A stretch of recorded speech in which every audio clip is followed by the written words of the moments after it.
Buenos días, la clase de hoy será acerca de la anatomía de la región supramesocólica. La cavidad abdominal se encuentra dividida por la raíz del mesocolon transverso en dos sectores, la región supramesocólica hacia superior y la región inframesocólica hacia inferior. La región supramesocólica contiene al hígado, al vaso, al páncreas y a la porción media del estómago, órgano que en esta clase abordaremos completo. Veremos primero la anatomía de cada órgano por separado. Después haremos una integración para estudiar su irrigación, inervación y drenaje venoso, para terminar con un repaso utilizando distintos métodos de diagnóstico por imágenes. Antes de comenzar, es importante repasar la división topográfica del abdomen, ya que será de utilidad para describir la situación de los órganos abdominales y entender algunos correlatos clínicos. La división en 9 regiones se realiza con 2 planos horizontales y 2 verticales.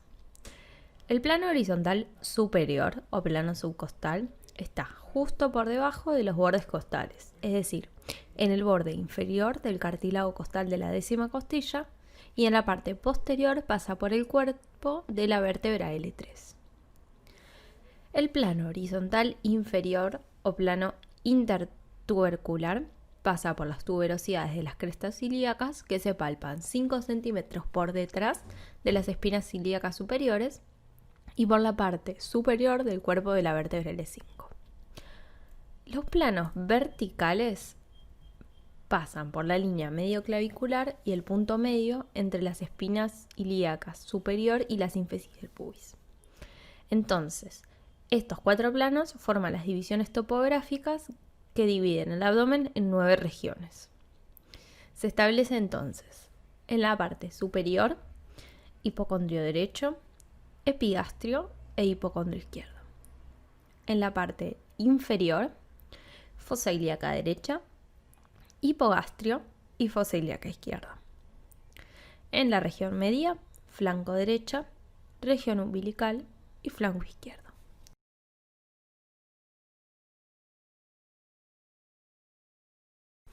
El estómago es un reservorio muscular interpuesto entre el esófago y el duodeno, donde se acumulan los alimentos.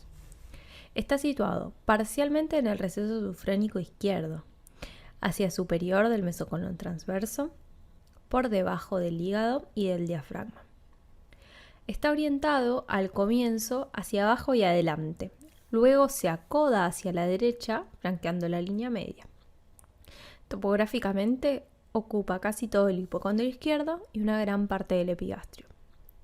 Se describe en él una porción vertical, una horizontal, 2 bordes o curvaturas y 2 orificios, del cardias y pilórico. En la porción vertical se describen de arriba hacia abajo el fundus gástrico o tuberosidad mayor, el cuerpo gástrico y la extremidad inferior. Encontramos entonces también curvatura mayor, curvatura menor, cardias y píloro. El fundus gástrico está situado debajo del diafragma. Habitualmente en su interior presenta aire y es la parte más alta y ancha del estómago. Muchas veces ese aire se observa en las radiografías en posición erecta. La cámara gástrica es subdiafragmática y generalmente con nivel hidroaéreo. El cuerpo gástrico tiene forma cilíndrica, es aplastado desde adelante hacia atrás y se continúa con la extremidad o porción inferior del estómago. El estómago tiene 2 puntos donde conecta, por ser parte del tubo digestivo, con otros órganos. El cardias con el esófago y el píloro con el duodeno. El orificio del cardias es oval y corresponde a la desembocadura del esófago en el estómago. El píloro está situado en la porción inferior de la curvatura menor, marcado exteriormente por un espesamiento y estrechamiento que corresponde con el píloro. Así controla la abertura del estómago al intestino. Su configuración interna muestra numerosos pliegues de la mucosa. De esta manera aumenta la superficie de la misma. Estos pliegues gástricos se orientan longitudinalmente hacia el píloro y constituyen canales gástricos. Son más altos en el cuerpo gástrico y en la curvatura menor y cerca del píloro se aplanan. Con respecto a las relaciones, debemos estudiar cada una de sus porciones. Su cara anterior se divide en una porción infratorácica y otra abdominal. La porción infratorácica se encuentra detrás de las costillas, entre la quinta y novena costilla. En esta región, el estómago está en relación con el fondo de saco pleural costodiafragmático y con el borde inferior del pulmón izquierdo. La porción abdominal se relaciona con la pared anterior del abdomen hacia la izquierda y con el hígado hacia la derecha. La cara posterior del estómago forma la pared anterior de la bolsa omental. A través de este espacio, la cara posterior del estómago se relaciona con el pilar izquierdo del diafragma, con la glándula suprarrenal y riñón izquierdo, con el cuerpo y cola del páncreas, con los vasos esplénicos y la cara gástrica del vaso, con el riñón y el mesocolon y colon transverso. Esta relación es fundamental, ya que el recubrimiento peritoneal permite que el estómago se deslice respecto a sus órganos vecinos durante el movimiento peristáltico. La curvatura mayor se encuentra unida al diafragma por el ligamento gastrofrénico y hacia inferior se une con el vaso por el ligamento gastoesplénico, dentro del cual se ubican los vasos esplénicos. Se relaciona también con el colon transverso a través del omento mayor. En cuanto a la curvatura menor, esta se encuentra unida al hígado por medio del omento menor.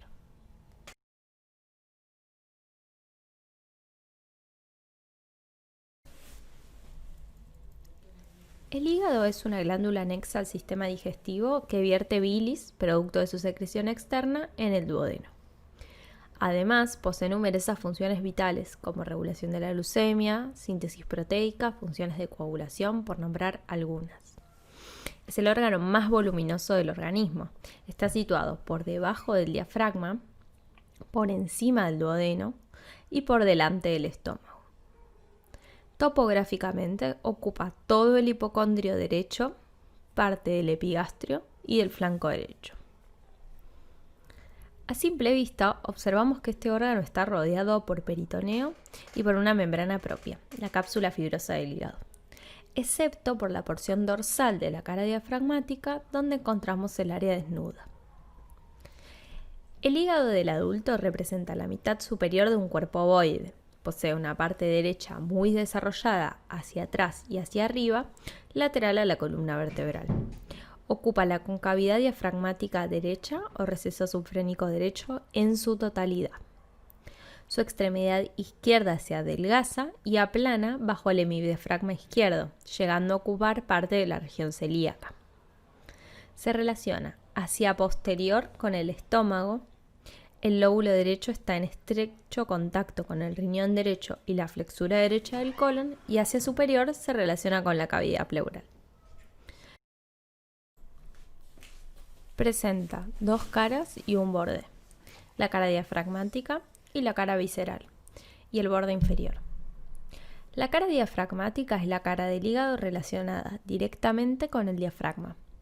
Se estrecha hacia la izquierda y está dividida en dos superficies, derecha e izquierda, por la implantación del ligamento falciforme del hígado, una estructura peritoneal que se extiende de la cara diafragmática del hígado hacia el diafragma. El lóbulo derecho resulta mucho más voluminoso que el izquierdo y, al estar amoldado a la forma diafragmática, está casi completamente cubierto por la caja torácica y se eleva, igual que el diafragma, hasta el cuarto espacio intercostal durante la respiración. El lóbulo izquierdo, más pequeño que el derecho, presenta una ligera concavidad llamada impresión cardíaca, denominada así por la estrecha relación entre este órgano y el lóbulo izquierdo del hígado. La cara visceral está orientada hacia abajo, hacia izquierda y hacia atrás. Presenta tres surcos dispuestos en forma de H, que aíslan cuatro lóbulos: el lóbulo derecho, el lóbulo cuadrado, el lóbulo izquierdo y el lóbulo caudado. En esta cara se observan también la fosa de la vesícula biliar, la fisura del ligamento redondo y el porte hepático, compuesto por ramas de la vena porta hepática, una rama de la arteria hepática propia y un conducto biliar, que penetran en el hígado como una tríada portal. Los elementos del pedículo hepático son quienes le dan al hígado la característica de ser un órgano segmentado. La importancia radica en que permite funcionar a los distintos lobulillos de manera independiente, por lo cual, ante la exéresis, es decir, cuando se remueve quirúrgicamente uno de estos lobulillos, el hígado sigue ejecutando todas las funciones con los lobulillos presentes. En primer lugar, la rama central se divide en dos ramas, quienes subdividen al hígado funcionalmente en dos porciones: porción hepática derecha y porción hepática izquierda. El límite entre ambas porciones es una línea imaginaria que une el lecho de la vesícula biliar con el de la vena cava inferior. Nótese que no coincide con el límite visible del ligamento falciforme. Esto es una división funcional, es decir, no es lo mismo que cuando hablamos del lóbulo derecho y lóbulo izquierdo. La tríada portal se subdivide en estos dos segmentos, resultando así en 8 segmentos, que los vemos desde la cara visceral del hígado, del primero al cuarto en la porción hepática izquierda, del quinto al octavo en la porción hepática derecha. Dispone de una vascularización muy particular. La sangre le llega en efecto por dos vías, la vía de la arteria hepática y de la vena porta. Esta sangre sale del hígado únicamente por las venas hepáticas, que son afluentes de la vena cava inferior.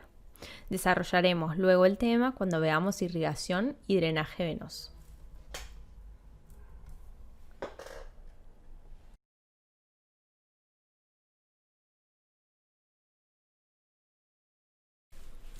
Veremos ahora la anatomía de las vías biliares.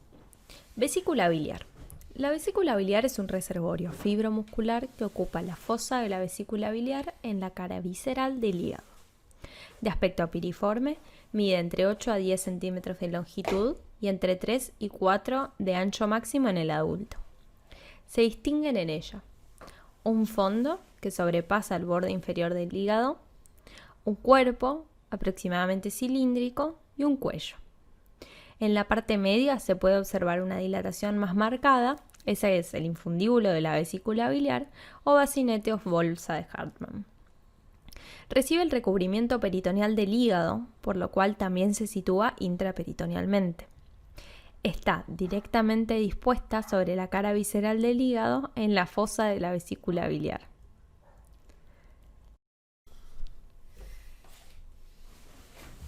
La bilis elaborada en el hígado es evacuada por los conductos biliares. Este sistema de conductos en un primer momento es intrahepático. Los conductos de cada segmento hepático que vimos previamente se reúnen para constituir en el porta hepático los dos conductos hepáticos, derecho e izquierdo. Salen del hígado y se unen, constituyen un único conducto, el conducto hepático común. El conducto hepático recibe al conducto cístico, que pertenece a la vía biliar accesoria y viene desde la vesícula biliar, y juntos forman el conducto colédoco, que desemboca en la porción descendente del duodeno a través de la ampolla hepatopancreática o papila de Vater, junto a la secreción exocrina pancreática, aunque ambas vías tienen su propio sistema de esfínteres. Debe tenerse en cuenta que la vía biliar y el conducto pancreático desembocan juntos en el duodeno. Esta relación implica que clínicamente patologías que implican uno de estos dos órganos puede tener implicancias funcionales y por lo tanto clínica sobre el otro órgano. Por ejemplo, un cálculo biliar que se haya movilizado hasta la porción terminal del colédoco puede generar una pancreatitis porque altera el drenaje de la secreción del páncreas. Un espacio de mucha relevancia es el triángulo biliar. Está limitado por el conducto hepático común hacia la izquierda, por el conducto cístico hacia la derecha y el segmento derecho del porta hepático superiormente. Se observa únicamente cuando se levanta el hígado y después de la disección de las vías biliares. Está cruzado por la arteria cística, elemento que debe localizarse en cirugías que aborden esta región. El páncreas es una glándula mixta. Su secreción exócrina, el jugo pancreático, es vertida en el duodeno por los conductos pancreáticos y pancreático accesorio. Su secreción endocrina, la insulina, el glucagón, la somatostatina y el polipéptido pancreático, se vierten en la sangre. Tienen una acción esencial en la regulación del metabolismo. El páncreas es una glándula de forma alargada de derecha a izquierda y algo menos de abajo hacia arriba, pero aplastada en sentido anteroposterior.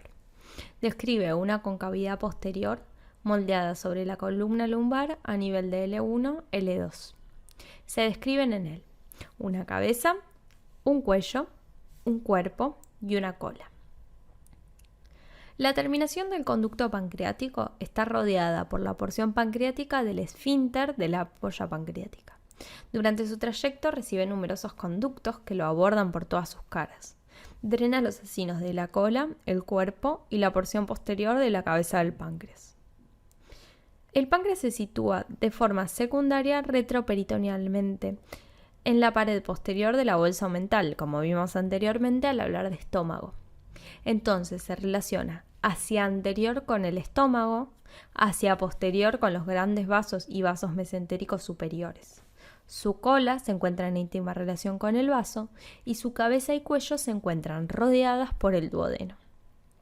Sobre su superficie anterior discurre el lugar de adherencia del mesocolon transverso. Al estar tan estrechamente relacionada con el duodeno, el colédoco y vasos mesentéricos superiores, los procesos patológicos pancreáticos, principalmente aquellos tumorales, pueden dar clínica en todos estos órganos.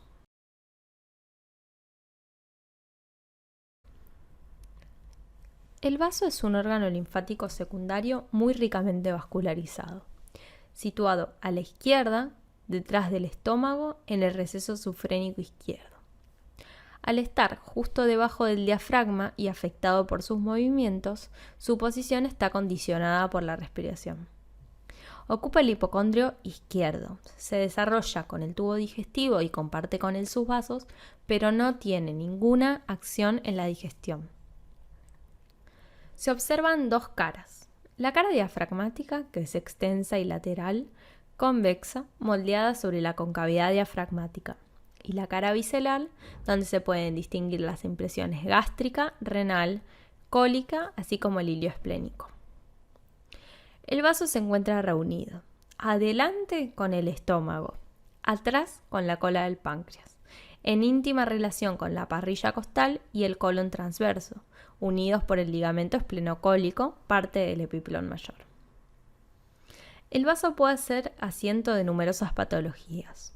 Si bien por su posición no suele ser palpable en el examen físico en condiciones normales, puede tornarse palpable su borde en caso de esplenomegalia, es decir, aumento patológico del tamaño, a causa, por ejemplo, de una infección, de enfermedad hepática que comprometa su drenaje venoso o algunos tipos de neoplasia.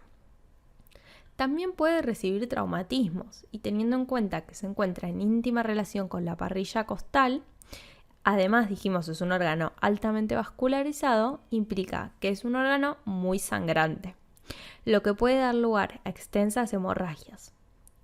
Y una sutura en un tejido tan blando y sangrante no es tarea fácil, por lo cual no es poco frecuente que se opte por una esplenectomía, es decir, la extirpación quirúrgica del vaso.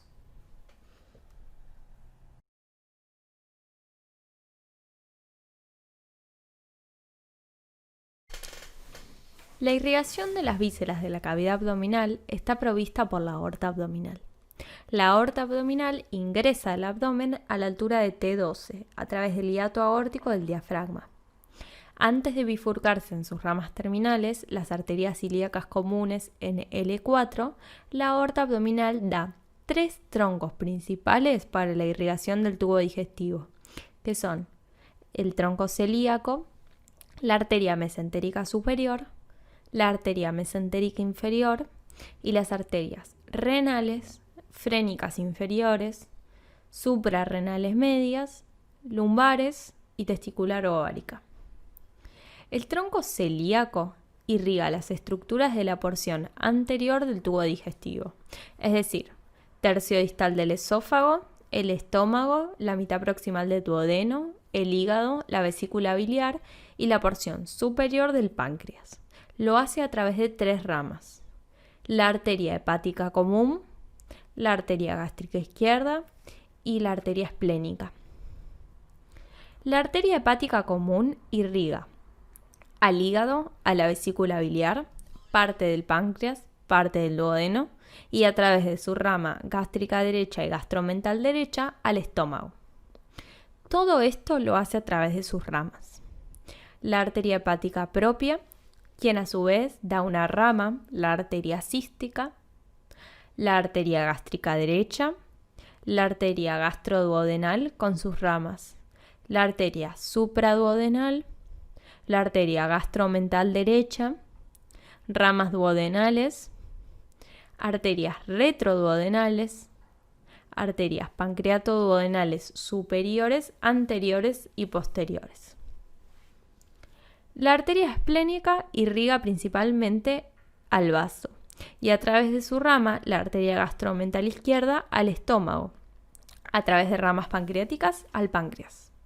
Sus ramas son arteria gastromental izquierda, ramas pancreáticas, arteria pancreática mayor, arteria pancreática dorsal y arteria gástrica posterior. La arteria gástrica izquierda irriga parte del estómago, ya que el resto de la irrigación está provista por las ramas gástricas y gastromentales previamente mencionadas. Además, provee numerosas ramas esofágicas. Tanto el duodeno como el páncreas reciben también irrigación por parte de la arteria mesentérica superior a través de la arteria pancreatoduodenal inferior.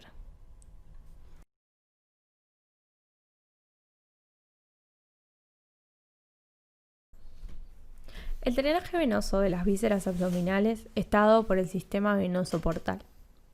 La vena porta drena la sangre de los órganos del abdomen y pelvis que son irrigados por el tronco celíaco y las arterias mesentéricas superior e inferior. La vena porta se forma por la unión de la vena mesentérica superior con la vena esplénica, en la cual previamente drenó la mesentérica inferior. De esta manera, una vez formada la vena porta, ésta se dirige hacia el hígado, donde será filtrada y drenada su sangre hacia la vena cava inferior. En la siguiente clase veremos con más detalle las estructuras mencionadas. Por ahora nos limitaremos a ver el drenaje venoso de las vísceras que estudiamos.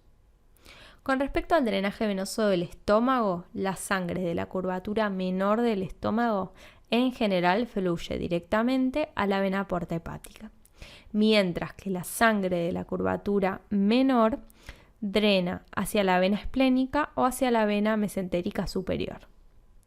La sangre venosa del vaso fluye por la vena esplénica, como dijimos, directamente hacia la vena porta, mientras que la sangre venosa del páncreas drena mayormente a través de las venas pancreáticas hacia la vena esplénica, aunque una pequeña parte, sobre todo de la cabeza pancreática, fluye hacia la vena mesentérica superior o directamente a la vena porta hepática. Con respecto al hígado, como vimos en el apartado correspondiente, la sangre venosa confluye formando la vena cava inferior a través de las venas hepáticas. Los órganos de la cavidad abdominal están inervados por el sistema nervioso autónomo a través del sistema simpático y parasimpático. Esta información llega a través del plexo celíaco, para luego llegar a los distintos órganos efectores a través de las ramas arteriales de las estructuras homónimas. Las aferencias del plexo celíaco, como dijimos, son simpáticas y parasimpáticas. La porción simpática llega a través de los nervios esplénicos torácicos y la información parasimpática a través del nervio vago o neumogástrico. Los ganglios se dividen en 3 grupos: semilunares, mesentérico superior y aórtico-renales. Las eferencias de este plexo son subplexos periarteriales, ya que rodean, como dijimos, las ramas arteriales, siguiendo su recorrido e inervando entonces a las estructuras que estas arterias irrigan. De esta manera, el sistema nervioso autónomo llega a todos los órganos estudiados previamente. Recordamos que el sistema nervioso parasimpático estimula los procesos digestivos, mientras que el sistema nervioso simpático lo inhibe, disminuyendo el flujo sanguíneo esplácnico.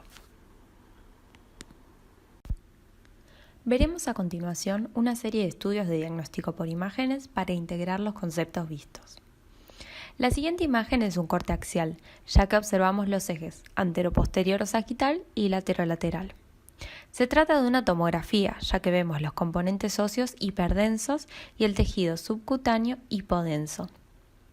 Nos ubicamos en la imagen. Sabemos que hacia posterior encontraremos la columna y hacia anterior los componentes de la pared anterior del abdomen.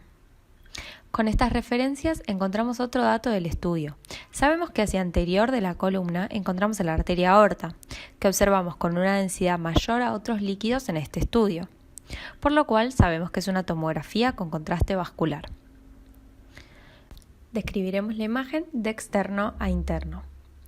No se observa ninguna particularidad en los tejidos blandos u óseos, entonces describiremos el interior de la cavidad abdominal. Observamos hacia la derecha un órgano sólido, con vasos en su interior, que ocupa la mayor parte de la cavidad derecha. Encontramos entonces al hígado. Y si observamos con detenimiento, vemos una estructura vascular que está en estrecha relación con la aorta. Esa es la vena cava inferior. Desplazamos ahora el foco hacia la izquierda. Observamos un órgano con pared sólida, pero con contenido líquido. Lo sabemos porque es hipodenso y encontramos nivel hidroaéreo, es decir, una línea que separa el líquido del aire, bien hipodenso. Este órgano, además, sabemos que ocupa parte de la cavidad izquierda, pero principalmente la línea media, y está cubierto por el hígado hacia anterior. Sabemos entonces que se trata del estómago. Y hacia posterior del estómago, bien hacia la izquierda y en íntima relación con la parrilla costal, encontramos a otro órgano sólido en la cavidad abdominal. Por sus características sabemos que se trata del vaso. En la siguiente imagen observamos el eje longitudinal y el lateral, por lo cual se trata de un plano coronal. Otra vez observamos el hueso con mayor densidad que los otros tejidos, por lo cual sabemos que se trata de una tomografía. Y nuevamente observamos con mayor densidad las estructuras vasculares que estructuras con otros líquidos, por lo cual estamos frente a una tomografía con contraste vascular. Hacia superior observamos estructuras de la cavidad torácica y hacia inferior aquellas que pertenecen a la cavidad abdominal. Hacia la derecha el hígado y hacia la izquierda el vaso, por lo cual ya estamos ubicados en esta imagen. Describimos de externo a interno, no observamos particularidades ni en piel ni en tejido subcutáneo, así que pasamos a describir el contenido de la cavidad abdominal de superior a inferior. Observamos bien definido el diafragma, que va a ser el límite entre la cavidad torácica y la cavidad abdominal.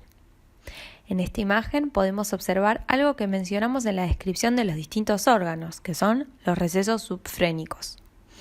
El derecho completamente ocupado por el hígado, como vimos en la imagen anterior, que es una estructura sólida, vascularizada, que ocupa por completo el sector derecho. Hacia la izquierda, un órgano con paredes sólidas, contenido líquido, el estómago. Como se observa, ocupando parte del reflejo costofrénico derecho. Más hacia la izquierda, en estrecha relación con la parrilla costal, encontramos al vaso. En esta vista se observa otro órgano. Si miran con detalle, hacia inferior del estómago, encontramos un órgano con una densidad similar al tejido graso. Podemos inferir que se trata entonces de un órgano glandular y por su ubicación, el páncreas. Hacia la línea media encontramos dos estructuras vasculares. Más hacia la izquierda, la aorta abdominal y más hacia la derecha, la vena cava inferior. Ahora bien, hacia inferior encontramos en la línea media una estructura hiperdensa, ósea, que es la columna vertebral, por lo cual sabemos que estamos en la imagen bien hacia posterior, en el retroperitoneo. Es por eso que decimos que estas dos estructuras, una derecha y una izquierda, bien posteriores, son los riñones. En la siguiente imagen aplica la misma descripción que hicimos previamente. Vemos hueso hiperdenso y estructuras vasculares marcadas, por lo cual estamos ante la presencia de una tomografía con contraste y observamos un plano axial.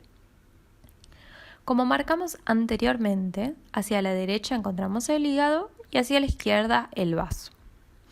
Ahora bien, nos resta observar a las estructuras que encontramos más cerca de la línea media. Observamos una estructura con paredes sólidas, contenido líquido, con nivel hidraéreo, por lo que podemos inferir que se trata del estómago.